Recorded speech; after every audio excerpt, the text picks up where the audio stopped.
নমস্কার বন্ধুরা, আবার খাবো চ্যানেলে আপনাদের সকলকে স্বাগত জানাই। আজকে আমি আরও একটি নতুন রেসিপি আপনাদের সাথে শেয়ার করতে চলে এসেছি। এটা ভীষণই সিম্পল একটা রেসিপি, বাট খেতে কিন্তু অসাধারণ হয়। রাতের ডিনারে কিংবা সকালের ব্রেকফাস্টে আপনারা কিন্তু লুচি, পরোটা বা রুটির সাথে এইরকম একটা রেসিপি কিন্তু ট্রাই করে দেখতে পারেন। তো চলুন এবার রেসিপিটা শুরু করা যাক।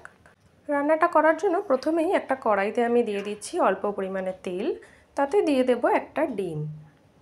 সামান্য নুন দিয়ে এখন ডিমটাকে আমি ভালো করে ফ্রাই করে নেব।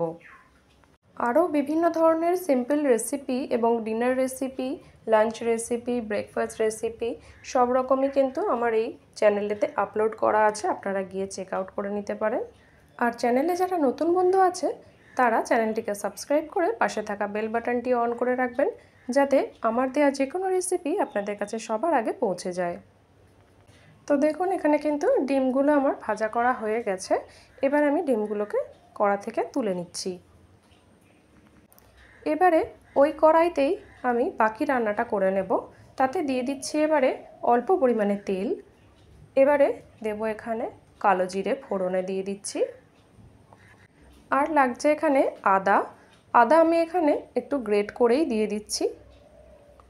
এবারে আদা এবং কালো জিরেটাকে ভালো করে একটু ভাজা ভাজা করে নেব। ভাজা হয়ে গেলে এর মধ্যে আমি দিয়ে দিচ্ছি টমেটো কুচি। টমেটো কুচিটাকেও এখন ভালো করে একটু তেলের মধ্যে ভাজা করে নেব।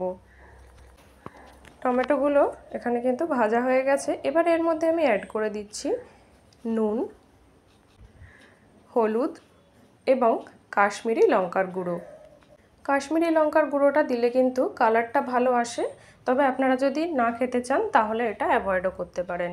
সামান্য একটু জল দিয়ে এখন মশলাটাকে খুব ভালো করে কিন্তু কষিয়ে নিতে হবে, যতক্ষণ না মশলা থেকে তেল ছেড়ে আসছে। ঝালের জন্য এখানে আমি অ্যাড করে দিলাম 2টো কাঁচা লঙ্কা।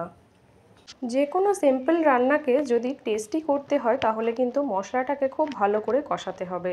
এখানে দেখুন একদম মশলা থেকে তেল ছাড়তে শুরু করেছে। এই সময় এখানে আমি অ্যাড করে দিচ্ছি সিদ্ধ করে এবং আধ ভাঙা করে নেওয়া আলু।